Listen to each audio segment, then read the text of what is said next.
Olá a todos, está começando mais um Cá Entre Nós, este videocast que é uma realização do Centro Acadêmico de Medicina São Caetano.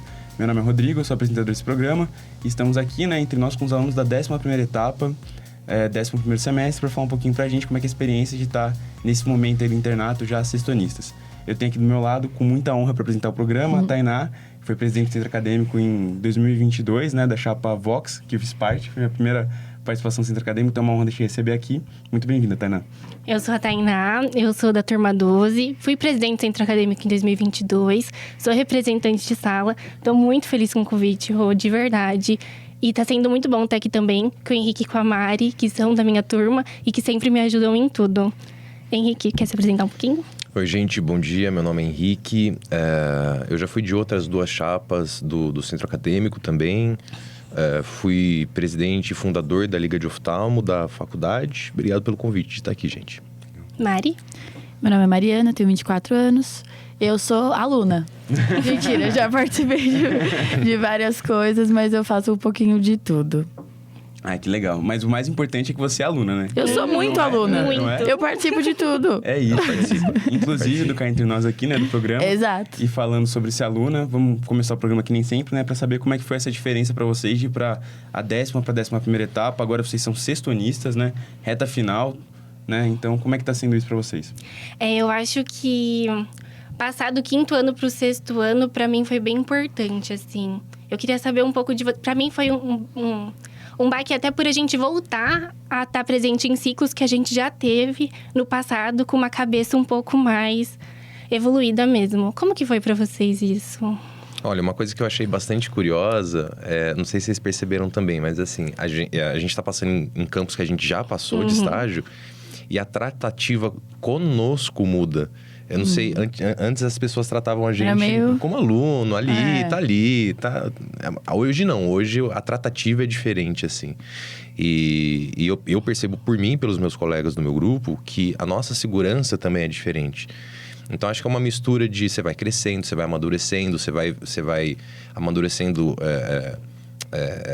tanto na faculdade quanto na vida pessoal, quanto pessoalmente, assim, as pessoas vão percebendo isso e o ser médico vai se desenvolvendo naturalmente, assim, as coisas vão acontecendo meio que naturalmente, assim. Sim, e pra mim a virada também foi muito impactante, tanto emocionalmente, porque veio a cobrança de, meu Deus, ano que vem a gente vai prestar prova. E, ao mesmo tempo, vou voltar nas matérias que eu já vi. Eu revisei, eu sei, eu não sei. Só que, eu juro por Deus que indo, eu falei, meu Deus, a gente aprendeu muita coisa. Eu, de pediatria antes e hoje, é outra pessoa. É uma matéria que eu tenho dificuldade. E eu vejo que o nosso crescimento foi bizarro, assim. E até como profissionais mesmo. Eu vejo a gente como aluno, a gente como turma. E até comemorando, a gente tá super mais unidos. Eu acho que esse 6º ano, esse começo foi muito bom pra gente, mudou muito nossa perspectiva. Nossa, que legal. E agora, na 11ª etapa, vocês pegam a parte da pediatria numa UPA, Que Exato. já é pauleira, atendimento ali. Como é que é essa dinâmica pra vocês? Eu acho que é muito diferente, assim. A gente pega, no 10º semestre, a gente vai, pro pronto-socorro adulto. E aí, chegar no pronto-socorro pediátrico, que tem outra perspectiva, assim, são outras doenças mais prevalentes, é outro método de você tratar com os familiares, tratar ali com a equipe multi. Eu acho que é bem diferente, mas é muito legal, porque tanto quando a gente entra no pronto-socorro, que é geralmente o lugar que a gente vai depois de formado, eu sempre ficava com medo de, será que eu vou chegar ali e vou conseguir fazer alguma coisa? Será que o que eu tive durante a minha graduação me preparou para eu chegar lá e saber o que fazer? E eu tive... tanto no 10º semestre, que a gente passa no PS adulto, como agora, que a gente passa no PS infantil, eu consegui ter um respiro de alívio, assim, de, nossa, é possível. A gente conseguiu construir uma boa bagagem durante a graduação, que fez a gente chegar aqui e ser capacitado a isso. Vocês sentiram isso também? Super. Assim, eu tenho uma formação prévia, Perdão. Eu tenho uma formação prévia e sempre foi uma grande... Qual? Bacharel em marketing, técnica em ótica, técnica em optometria, pós em ortótica e reabilitação visual. E sempre foi uma frustração muito grande para mim quando, parecia que o tempo passava na faculdade, você estudava, não aprendia nada, não saía do lugar, você, sabe, enxugar gelo. Eu me sentia enxugando gelo. E na 10ª etapa, quando a gente foi pro pronto-socorro adulto, esse momento que a chave virou, assim, para mim. Eu falei, tá bom, entendi. mudou, tá andando o negócio. E quando você volta na 11ª etapa, no pronto-socorro, dessa vez infantil, você já tem a chave já virou. Então, você não tá mais tão receoso, assim. Para mim, foi assim, pelo menos. Tá bom, eu consigo atender sozinho um outro ser humano. Eu vou saber as principais... um ser humaninho. Eu vou saber as principais condutas. E olha só, se tem alguma coisa que eu ainda não sei... Evidentemente, acabei de entrar no 6º ano, afinal de contas. Se tem alguma coisa que eu não sei, eu tenho retaguarda. Eu tenho minha preceptora. Eu tenho residente. A gente tem uma sorte /azar de passar em muitos serviços com residente, né? Os nossos colegas. Sim. Exatamente. Então, quando você vai na 11ª, para mim, pelo menos foi assim, o meu foco de estudo é muito mais resolutivo, por exemplo. Então, bronquiolite. Que bronquiolite? Infecção do vírus essencial respiratório, principalmente 50% vírus essencial respiratório. Eu não vou ficar o que é o vírus essencial respiratório. O alvéolo, acontece. Não vou, entendeu? Quadro clínico, manejo, quando que eu interno, quando que eu não interno e próximo, sim, sabe? Então, você fica... Como a chave já virou, você fala, tá bom, eu já entendi como que tem que ser agora.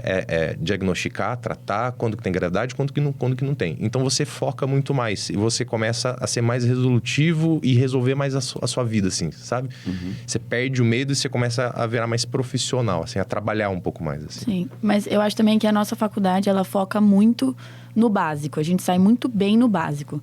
Então, medicina de família, GO, o pré-natal, a puericultura também. Agora, quando a gente vai pro pronto-socorro, é o medo que a Tainá falou. Eu falei, meu Deus, e agora? E o pronto-socorro infantil, que eu achei muito difícil, foi as doses. Que é tudo muito diferente. E tem diluição, e tem o peso, mas se já é mais que 30, nanana. Isso é uma coisa que até agora, que eu acabei de acabar o PS, né? Que eu tava, dipirona, meu Deus. Mas se é ml ou se é miligramas, se é gota. Então, isso dá uma insegurança muito grande. Mas a gente vê que até os residentes de pediatria sentem isso. Então, não é que, se a gente tá despreparado. A gente sabe o que tem que medicar. Olha o whitebook lá, a gente não é pediatra, entendeu? Então, eu acho que uma coisa que a gente pegou muito à mão, pelo menos eu senti isso muito esse semestre, foi pegar a criança, saber examinar claramente o focado, não ficar lá, meu Deus, será que tomou todas as vacinas? Não, a gente foi focado, passando segurança pra mãe, sabe? Saber lidar com os pais. E, criança vulnerável em crise de asma, a gente pegou coisas difíceis. Até situações de vulnerabilidade, de abuso, que, lidar com uma criança, com um adulto já é difícil, mas com uma criança, com os responsáveis perto, eu acho que a gente teve uma base profissional muito boa pra saber lidar com essas situações, sabe? E assim... pode falar, Tainá. Não, é só que eu ia comentar que na pediatria, pelo menos no 11º semestre, a gente é muito amparado, assim, igual o Henrique já falou. Porque a gente não fica sozinho, a gente sempre tem alguém por trás. A gente tem muita autonomia, mas é uma autonomia ali, sempre com alguém ali do nosso lado. E eu acho que isso traz muito mais segurança e é muito bom. Muito Verdade. bom. E assim, a Mariana, ela tava falando um pouquinho das questões de, questões assim, sérias, né? Às vezes o sujeito atende uma criança que passou por uma situação de abuso, alguma coisa assim.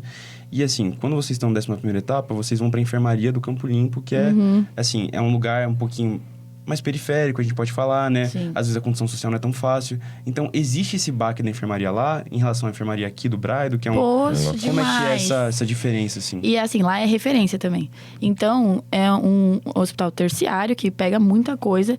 E, eu vi coisas lá que eu nunca achei que eu ia ver. Eu vi crises psiquiátricas infantis bizarras. Eu vi situações de abuso, vi situações de vulnerabilidade em que a criança de 1 ano tem que ir pro abrigo, não acha abrigo. Então, ela tem que ficar lá. E aí, ela pega uma infecção hospitalar, porque ela tá lá, sabe? Então, você lidar com carinho com aquela criança que tá totalmente vulnerável foi uma coisa que me marcou muito, sabe? E também, infelizmente, como as coisas funcionam, né? Por exemplo, tinha um paciente lá com abscesso cerebral por um erro médico, de uma celulite orbitária, né? E ele tava esperando o neuro, esperando a ressonância, esperando. Aí ele broncoaspirou, Então, acontece várias consequências que a gente vê, a gente tá lá todo dia pra tratar aquela pessoa e não dá pra fazer nada, sabe? Dá pra tratar o que aconteceu. Mas eu acho que sair um pouco de São Caetano, que é uma utopia, né? A gente sabe. Foi muito bom pra isso, pra gente ver a verdade nua e crua, sabe? Eu achei isso. Lá na enfermaria do Campo Limpo, né? Isso. Em Barueri a gente sai também... pode falar, por favor. Ainda sobre Campo Limpo, assim, comparando o Campo Limpo com o Braido aqui, por exemplo, né? a gente sabe que São Caetano, a saúde de São Caetano é o que puxa o IDH, saúde, educação, segurança pública, mas principalmente a saúde é o que puxa o IDH para cima e tal. Então, assim, você tem um hospital cheio de servidor. É um serviço que funciona muito bem. Funciona mesmo. Só que, nesse contexto, com um contexto político tão delicado, especialmente uma cidade pequena, você deixar o aluno, você dar autonomia para o aluno pode gerar alguma repercussão. Então, normalmente nesses serviços, a gente não tem tanta liberdade e autonomia. Assim, no Campo Limpo, não. No Campo Limpo, a gente tem muita liberdade e autonomia. Tanta liberdade e autonomia que você tem, no mesmo grupo, pessoas extremamente desinteressadas que vão fazer o mínimo possível só para... Vai lá, passa o caso e tá tudo certo. O preceptor entende isso. Ele não vai querer que você seja o pediatra momentaneamente, o R0 ali. Ele não vai querer isso e tá tudo bem, sabe? Faz parte da graduação. Às vezes o aluno tá num dia ruim e tal. Só que se você quiser ir além, se você quiser ir muito além, por exemplo, posso pegar 2, 3 pacientes sozinho? Pode. Posso fazer evolução? Eu fiz um estágio optativo nas férias, no hospital particular de Campinas.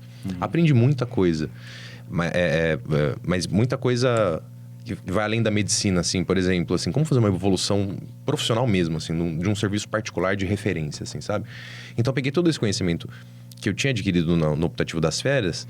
E eu vi que eu tinha espaço para aplicar isso no Campo Limpo. Então, para mim, isso foi muito bom, porque eles me deram completamente autonomia. Eu chegava, o pessoal ia tomar café e tal, eu já chegava, já ia passar visita, já ia fazer evolução de paciente, treinava tudo bonitinho, assim. Então, é um campo de estágio que te dá muita autonomia. Isso é muito bom. Que legal. E assim, como é que é essa relação desse campo de estágio que o Henrique estava falando, que é uma enfermaria, com a enfermaria de Barueri, que já é um outro serviço, já é um outro local?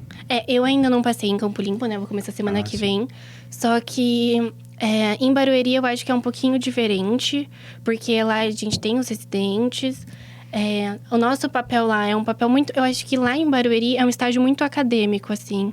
Apesar da gente estar em contato todos os dias com os pacientes, a gente ser agente ativo também nas condutas, porque quando a gente discute com o preceptor, que geralmente é o diarista, né, que está ali, faz diferença, sim, né, na conduta e no que vai ser feito. É muito mais acadêmico, então é mais uma discussão mesmo dos casos que a gente tem lá. Então, a gente chega lá, divide todos os pacientes. E aí, cada interno fica responsável por 1, 2 pacientes no máximo. E depois a gente vai passar e vai discutir o caso. E é muito bom essa passagem de caso, porque todos os profissionais que a gente tem contato lá são profissionais muito capacitados e que trazem pra gente, de fato, o que é pediatria. A gente consegue ter noção sobre várias coisas e a gente tem aulas lá muito boas. O doutor Rafael, que é quem acaba dando aula pra gente logo em todos os períodos que tem pós-enfermaria, né? É muito bom. Então, a gente acaba de discutir um assunto, por exemplo, a gente viu síndrome nefrítica nefrótica, chega no dia seguinte, a gente pega um caso de síndrome nefrítica.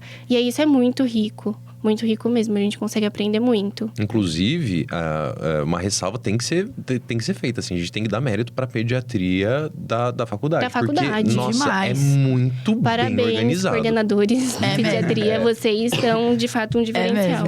Porque assim, você pega o conteúdo programático do semestre, se você não faltou nenhum dia, você teve aula de todo o conteúdo programático que está na pediatria. Então, se você foi na aula, prestou atenção e leu um pouquinho, você fez o seu mínimo, assim, o que vai cair na prova você viu durante o semestre. Sim. É muito bem organizado. Muito bem organizado. Legal. E assim, a gente já falou de todos os campos ali da pediatria, tudo, e pelo que eu tô entendendo, assim, tem a parte prática ali, mas só que assim, eu fico imaginando que cirurgia tem muito mais sentimento de prática do que passar um caso, do que evoluir um paciente, né? Então, e vocês rodam bastante em cirurgia lá no Heliópolis, agora na 11ª etapa, né? Como é que foi essa dinâmica para vocês? Quais são os tipos de cirurgia que a gente acompanha lá, os ciclos? Antes de a gente começar a falar disso, eu queria comentar uma coisa que é muito interessante, assim. Eu nunca entendi muito bem como que funcionava as escolhas dos estágios durante a graduação. E aí, acho que a gente é muito preparado, né, nas soft skills, assim, durante a graduação com o PBL e tudo mais. Então, a gente já chega no internato já preparado, mas quanto mais a gente vai passando, mais preparado a gente vai ficando. E eu sinto que melhor a gente vai ficando. E aí, eu sempre fiquei pensando, nossa, eles deixam cirurgia por último, assim. A gente tá na 11ª etapa, vai passar cirurgia só agora, de fato. Porque a gente passa, né, a gente passou no 8º semestre, mas foi bem curtinho. Muito menos responsabilidade do que a gente teria agora. E faz muito sentido pra mim isso. Porque a Tainá lá do 8º, do 9º semestre, às vezes não tinha a cara de pau mesmo, de chegar e falar, não, isso daqui eu faço, isso daqui eu sei fazer, isso daqui eu já vi, eu posso. Então, a gente chegar na cirurgia no 11º semestre, pra mim faz muito sentido. A gente consegue aproveitar demais o estágio, a gente consegue conversar com o residente, às vezes de igual para igual mesmo, e conseguir o que a gente quer, né, ter para conseguir sair bem informado e sair ali com aqueles procedimentos mínimos que a gente quer ter, né, e para conseguir ser bons médicos. Então, eu acho incrível que faz sentido como que a grade é colocada pra gente. E cirurgia conversa muito com pronto-socorro adulto. Muito. Né? É verdade. A cirurgia clínica, né? Conversa muito com o pronto-socorro adulto. Tudo bem que no Heliópolis, o Heliópolis é um campo de estágio conhecido na nossa faculdade por tocar serviço. Sim. Né? Porque tem pouca gente trabalhando, então é um serviço que, não vou falar que depende do interno, não é para tanto também. Mas assim, a gente né? ajuda muito. Mas a gente ajuda bastante. A gente facilita. Gente. É tocar serviço, o famoso tocar serviço, né?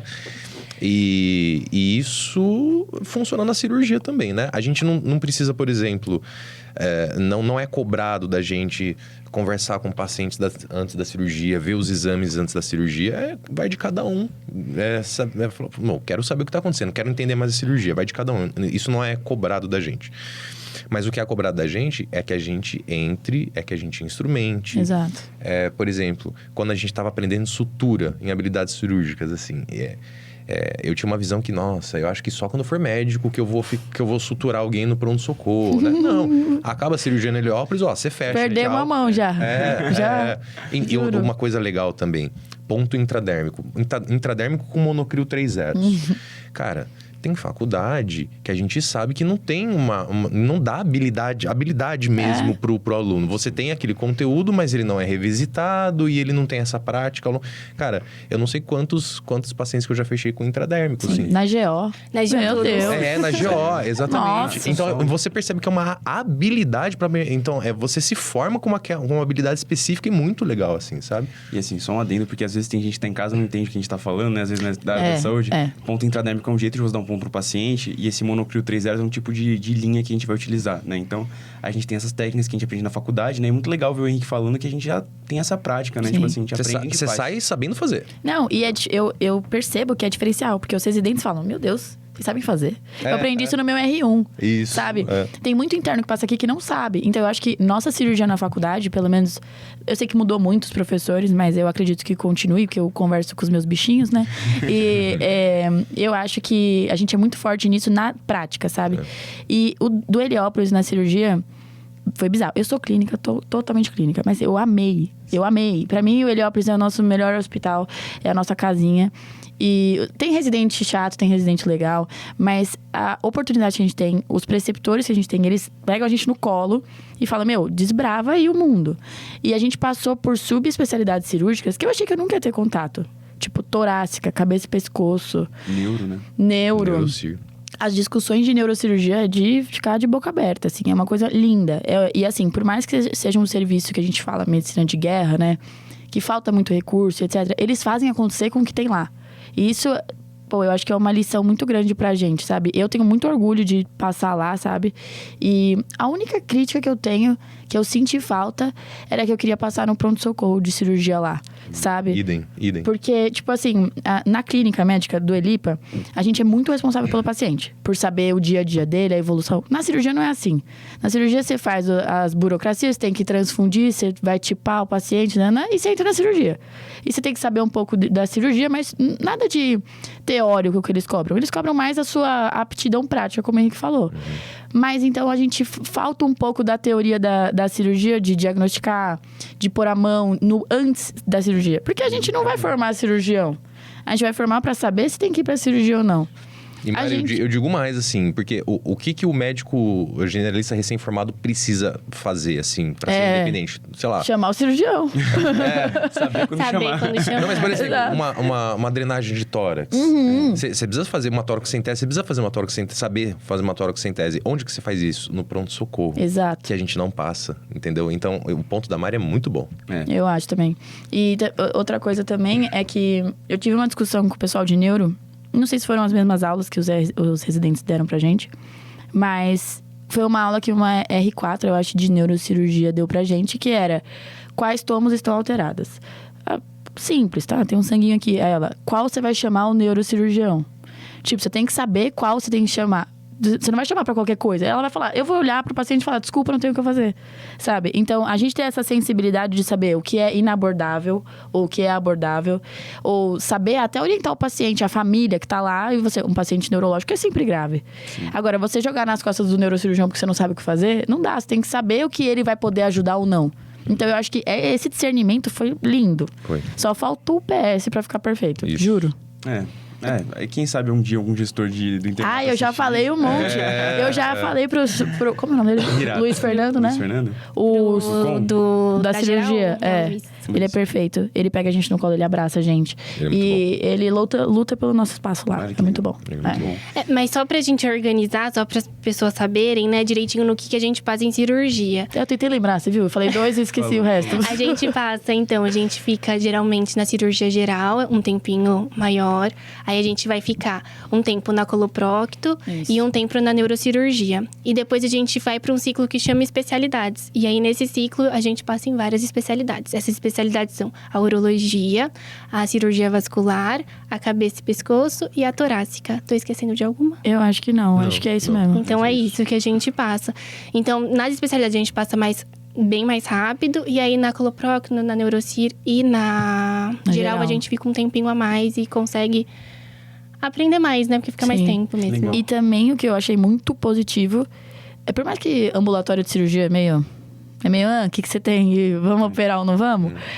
Eu achei muito legal justamente por isso. Porque a gente opera o paciente e aí no dia seguinte você vai para o ambulatório para saber se esse paciente tem que operar pela mesma cirurgia que você viu, por outro tipo de cirurgia. Então, comunica muito uma coisa com a outra. Então, a gente vê o paciente pré-op que a gente atendeu ontem e semana que vem a gente volta lá e ele vai operar e você tá lá fechando a barriga dele.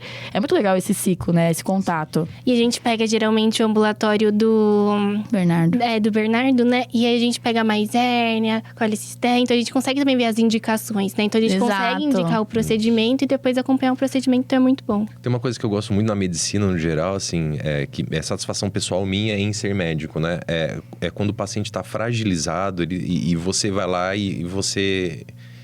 dá a mão Você dá a mão, você abraça o paciente se você precisar, assim, sabe?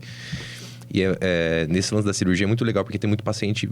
A gente entra no dia a dia da cirurgia, vamos fazer uma hernia inguinal. Você já sabe como é que é a hernia inguinal, você já sabe que é tranquilo, você já sabe... Mas às vezes é a primeira cirurgia do paciente, o paciente tá morrendo de medo, assim, sabe? Sim. E ele tá desesperado no ambulatório na sua frente. Doutor, como é que é essa cirurgia? Meu Deus. E aí você, com toda a propriedade do mundo, porque você já fez não sei quantas hérnias ali, no dia anterior você fez 3, 4, se for considerar na semana, quantas que você fez? Não você, né? Evidentemente. Mas ele junto, né? Junto, auxiliando, instrumentando, fechando o paciente. E aí você consegue falar com toda a propriedade do mundo como que vai ser, como que é a cirurgia, como que é o pós-operatório, quanto tempo demora.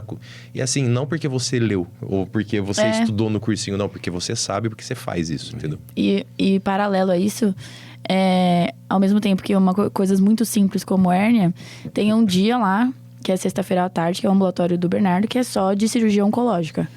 Então, foi uma coisa muito difícil e ao mesmo tempo gratificante, porque eu Mariana, dei notícias de câncer para as pessoas, vi pessoas muito vulneráveis, pessoas muito leigas, que estavam 2 anos sem diagnóstico. Então, você ter esse tipo de... Eu nunca pensei que eu na faculdade ia ter essa responsabilidade, sabe?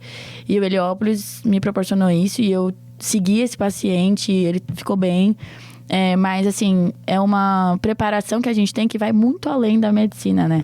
Essa tranquilidade. E, é difícil. Eu cheguei em casa, dei uma choradinha, porque... Essa humana também, né? Sim, e assim, a gente se apega, as pessoas mudam a gente, né? Então, o Heliópolis ajudou muito a gente nisso. Eu acho que técnica cirúrgica demais, a gente voou. E também esse pessoal mesmo. Pode falar, Tânia. Não, é só já puxar um pouquinho do que a Mari tá falando sobre a questão de como é bom, às vezes, ser interno, né? Dá até pra gente falar um pouquinho de GO, porque... Assim, tem muitas pessoas que não concordam comigo, são muito apressadas para se formar logo, mas eu acho muito bom ser interno. Porque a gente tem, às vezes, um tempo que os próprios médicos e residentes não têm, assim. Então, a gente consegue ali passar mais um tempo com aquele paciente, conseguir, de fato, fazer uma escuta, às vezes, ativa, com qualidade, que muitas vezes o nosso dia a dia do trabalho não vai possibilitar isso. Então, a gente, sendo interno, eu acho muito bom. E aí, uma coisa que eu consegui ver também, agora já puxando um pouco o GO, maternidade, na maternidade de Interlagos, agora que a gente voltou, né? Sim. Porque quando a gente passa lá atrás, No noturno, né? É pra explicar, né, pras pessoas. A gente passa na maternidade, a gente fica tanto no como que chama? Pré-parto. No pré-parto. A gente fica responsável por instrumentar as cesáreas. E a gente fica um pouco também no PSO também, que é no pronto-socorro obstétrico. E quando a gente passou lá no noturno, acontece menos coisa à noite, né, geralmente. Então, a gente cria essa preparação. E aí, quando a gente chega no diurno, onde a gente já tem ali as habilidades mais concretizadas e tudo, mas a gente consegue, às vezes, dar mais atenção de uma forma mais efetiva ali para aquela gestante. O serviço consegue acontecer mais rápido, sem de fato a gente perder qualidade. Exato. Vocês sentiram isso? Que Eu você... não passei ainda. Tá. né, Ah, é verdade, eu passei. Você passou, Eu você sentiu passei. isso? E assim, eu não sou muito fã de GO. Porque eu acho que é uma vulnerabilidade muito grande. Eu tenho medo, mãe e filho, eu falo, meu Deus do céu. Mas eu tive uma experiência completamente diferente da que eu tive no noturno. No noturno eu falava, meu Deus, eu tô perdida, não sei o que fazer. E o noturno, eu sou uma pessoa muito diurna, então era fisicamente difícil pra mim. Mas quando você volta, primeiro, passa muito mais rápido. As pessoas estão mais dispostas a te ensinar. Porque no noturno o pessoal quer dormir. O anestesista não quer operar. Não, gente, vamos dormir. Mas no diurno, o PS é muito eficaz. Você olhou, parou lá, internou, operou. A mão que a gente pega também, até pra cuidar da gestante, pra fazer cardiotoco. Meu, primeiro dia de Interlagos noturno, eu olhei pra aquele cardiotoco e falei, oi? Um monte de traço, né, no papel. O que eu faço? E, meu, você pega muito jeito. E eu voltei lá sabendo dose de sulfatar a paciente, sabendo reavaliar a paciente que está sulfatando, ver exame laboratorial e desconfiar de alguma coisa. Então, eu acho que a gente mudou completamente a visão. Eu voltei lá me sentindo GO. Falei, nossa, até que é legal. Porque eu tenho a sensação que, às vezes, a gente acha que a gente realmente não sabe. Exato. Né? Aí a gente chega só de ver aquilo um pouquinho, parece que as coisas voltam de fato. Mas quando eu passei na GO, eu estudei muito, porque, como eu disse, eu sou clínica. Então, GO e PED pra mim é muito difícil. Então, eu estudei muito. E eu falava, eu sei das coisas. Eu chegava lá e falava, eu não sei de nada. Eu não sei de nada mesmo. E agora, você foi pegando o raciocínio. O residente ia falando, eu já tinha raciocinado o que ele tava falando. Até a gente tem simulação também de GO, que eu acho muito bom também pra gente pegar a mão, errar mesmo, e tudo bem que tá na nossa mão, né? E esse raciocínio clínico que a gente tem, que eu construí há etapas atrás, eu nem sabia que eu tinha. E hoje em dia eu falo, mano, eu acho que a gente mudou mesmo, sabe? Legal. E assim, Henrique, dentro desse mesmo serviço do Interlagos, a gente tem a parte também do G. Você já passou no G ou ainda não? No G eu já E passei. como é que é o G? Que é a ginecologia, né? A parte mais ambulatorial, ginecológica. O G são ambulatórios, né? Então, cada dia é um ambulatório diferente. E você vai desde ultrassom, predominantemente para avaliação de DIU, tem muito inserção de DIU, retirada de DIU, endocrinologia na menopausa. Nossa, um ambulatório muito legal. bonito. Nossa, muito legal, muito legal. Contracepção. Então, assim, eu também tenho uma dificuldade muito... Acho que a minha maior dificuldade é em ginecologia. Não é nem obstetrícia. Eu gosto de obstetrícia. G. O G é um pouco mais Nossa, eu difícil. sou muito contrário. Você gosta de G? Não que eu goste muito, mas eu prefiro o G Não, do que o obstetrícia O. eu acho mais legal também. Então, o G, que eu tenho uma dificuldade muito grande, foi um ambulatório que assim, limpou muita coisa, mas muita coisa. Eu tinha estudado contracepção nas férias. Sabe quando você estuda aquele negócio? E é um tema extenso, que você demora para estudar. E aí, é aquele tema que você faz o seu resumo bonitinho, e aí no final você fala assim, olha que resumo bonito, não sei nada do que eu escrevi. Se chegar aqui... Exatamente. E o G de Interlagos funcionou para mim, para reativar esse conteúdo, assim, né? Pra falar assim, você sabe um pouco sim, cara. E aí você vai complementando e você vai amadurecendo, sabe? Então, mesmo para um aluno que se considera ruim em G, foi positivo. Bom, e assim, a gente, só pra fechar agora, né, os assuntos, a gente tem o Zaio também, né? E eu particularmente não sei o que vocês fazem lá, porque eu não cheguei ainda. Então, como é que é o Zaio? Como é que funciona? Ai, pra mim o Zaio foi o Perfeito. melhor estágio do semestre, assim. Pra mim, o Zaio é um hospital de porte menor. Tem duas salas, né? de cirurgia só. Lá acontece basicamente as cirurgias ginecológicas e a cirurgia geral simples, assim. E aí, a gente fica lá responsável tanto por participar das cirurgias ginecológicas e da cirurgia geral também. A gente tem uma abertura muito boa.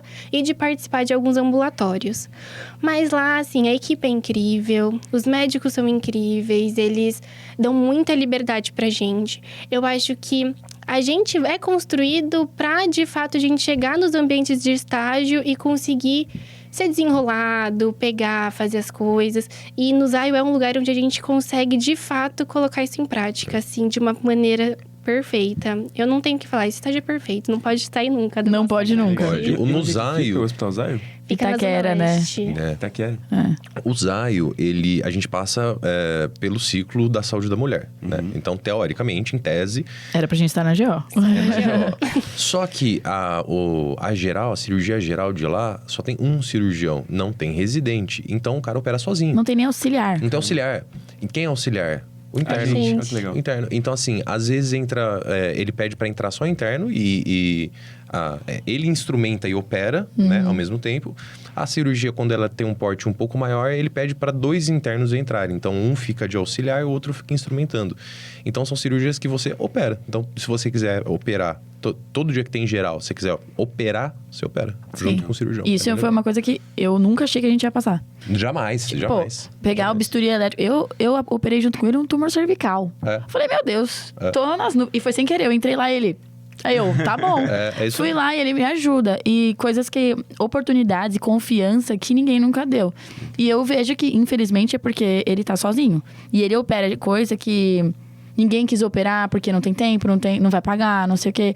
E ele dá essa oportunidade pra gente, até porque a gente ajuda ele. Então, infelizmente, mas pra nós é muito gratificante e a gente deu a vida. Eu sei que vocês também, porque é um estágio muito bom que a gente faz questão de mostrar serviço, sabe? Estar lá disposto. E uma coisa que eu queria comentar rapidinho, Ru, que esse ano, acho que foi o ano que eu mais ouvi elogio, tipo, da nossa turma e de como a São Caetano vinha evoluindo, assim. Eu ouvi isso também. No nosso último dia, lá em Barueri, a gente teve uma conversa com os preceptores. E eles falaram o quanto eles estão orgulhosos da USC, de como parece que cada vez que passa, a gente parece que tá melhor, assim, sabe? E foi muito legal ouvir esse feedback. Aconteceu esse feedback na sexta agora. Puta, muito legal. E foi muito legal, assim. Ele falou, nossa, o grupo que veio antes de você tá bom. O grupo que veio, tipo, a turma de vocês, assim, foi um diferencial. E é muito gostoso ouvir isso. E eu acho que é porque a gente vem se esforçando, né? Eu acho que a gente, como um todo, o centro acadêmico tem uma parte muito grande nisso. E os próprios alunos. A nossa turma é uma turma muito assim, né? Que a gente sempre tenta procurar melhorias e falar com a coordenação. A coordenação, ela é aberta. Mas também cabe a nós, como estudantes, a pegar isso de verdade e chegar lá. Porque eu acho que tudo que a gente conseguiu agora foi muito das coisas que a gente vem todo Lutando. semestre lutando. Com certeza. Sim. Com certeza. Legal. Olha que legal. E assim, essa ideia do progresso, né? Vou dar um spoiler pra quem tá em casa aí. Vai ser um episódio daqui a pouco do videocast com o pessoal que já tá formado. E aí, a gente teve aqui gente da primeira etapa, da T1 e da T7, falando assim, como é bonito ver esse nosso progresso, né? O Lucas Padilha teve aqui, o Dr. Lucas Padilha, e ele falou assim, eu fico muito feliz de ver que a Júlia foi melhor do que eu, que a Gabriela foi melhor que eu, que a Tainá foi melhor do que a Júlia, e esse progresso acontecendo. Sim, é lindo isso, meu. Tanto o centro acadêmico quanto os alunos. Então, muito gratificante ouvir isso de você, ter esse feedback também vindo lá de Barueri, né? O programa já está encerrando agora, a gente já deu o tempo que a gente estava proposto. Eu sou muito grato pela presença de vocês, de acreditar nesse projeto, de estar aqui participando comigo. E agora, a palavra está franca, precisarem de uma palavrinha final, falarem alguma coisa que vocês quiserem, fiquem à vontade. Olha, eu queria falar que eu só tenho uma coisa que eu me arrependo na faculdade, porque eu fiz 2 iniciações científicas, estou fazendo mais uma. Fui presidente de liga, fui secretário de liga, fui de liga, fui um monte de festa, fui em jogos, fui em tudo. E fiz amizades que eu vou levar pra minha vida e profissionais também. Eu tenho preceptores que eu tenho meu contato pessoal, que eu converso. Então eu acho que o meu networking, assim, na faculdade foi muito bom. E eu amo isso aqui, eu amo essa faculdade. E uma coisa que eu me arrependo só é a minha ansiedade, calma, sabe? Sim. Eu me cobrei muito desde de bichete, eu queria saber muita coisa, e nesse semestre eu tô falando, eu fiz por onde? Fiz. Estudei muito, estudei. Mas tá dando certo, sabe? Saber que eu vejo meus colegas gigantescos, eu vejo a gente chegando em lugares que eu nunca imaginei. Então eu sei que deu tudo certo, sabe? Então o que eu me arrependo é a minha ansiedade e não fazer nenhum jogo na faculdade, que eu deveria ter jogado alguma coisa. Cara, surpreendentemente, eu acho que eu tô um homem de poucas palavras hoje. Não tenho considerações finais, eu não sei, cara. Faculdade, é que pra mim foi diferente, né? A faculdade, eu entrei formado na faculdade, eu trabalho, eu tenho conta pra pagar. Foi diferente pra mim, assim, sabe? Eu não sei, 10% da nossa sala tem... Eu lembro, eu fiz essa conta. Era mais de 10%, tinha mais de 30 anos no primeiro semestre, né? E eu vejo isso em outras salas também, pessoas mais velhas. Então, eu acho que uma consideração final que eu possa contribuir para talvez para essa parcela da galera um pouco mais velha que entra na faculdade, assim. É difícil, mas vale a pena. É isso. Não tem muito o que falar. Assim, você vai chorar, você vai se desesperar, você vai perder noite de sono, você vai começar a tomar remédio que você não tomava antes, sabe? Medicados venceremos. Medicados venceremos, sabe? Mas no final das contas dá certo, assim. É só perseverar que no final dá certo e é isso aí. É isso aí. Eu acho que é meio a linha da Mari e do Henrique mesmo. Eu acho que uma das coisas que eu mais aprendi durante a graduação foi a ter calma e seguir o meu coração mesmo. Eu acho que a gente fica muito ansioso às vezes pra conquistar os nossos sonhos, assim. Só que o sonho, às vezes, é um dia, sei lá, quando a gente se formar. E aí as coisas vão se naturalizando, assim. A gente tem que curtir o processo e escolher fazer as coisas que, de fato, façam sentido pra nós, sabe? Eu acho que isso foi o que eu mais aprendi. Quando eu fui no centro acadêmico, é porque pra mim fazia sentido. Sim. Fazia muito sentido. Quando eu sou é porque faz sentido pro que eu sou, pro que eu quero. Quero fazer uma iniciação científica, quero estar na liga de clínica. Façam coisas que façam sentido pra vocês. E se façam, não esperem também. Não fique esperando a hora perfeita. Faz sentido pra você, faça. E aproveitar enquanto você tá, né? Que você fica querendo. Mas eu queria tanto ser sexto ano. E agora tá acabando o primeiro semestre do sexto ano. Meu Deus, sabe? Então é isso, é curtir o processo. Exato. E, gente, tô muito feliz. Eu também. Eu também tô muito feliz. Gratíssimo pela presença de vocês. Muito especial ter vocês aqui hoje. E esse programa aqui que está se encerrando agora, ele é autorizado, né, aos nossos gestores. Então, somos gratos aos gestores dos cursos de comunicação e de medicina que estão autorizando a gente estar fazendo essa gravação. Somos gratos também à ECRIA, que é a escola de criatividade aqui da faculdade, que propicia a gente estar usando esse ambiente tão legal, tão bem organizado. Somos gratos também à reitoria e à pró-reitoria que estão autorizando a gente estar fazendo esse programa. E é isso, a gente se vê nos próximos episódios. Forte abraço, fiquem bem.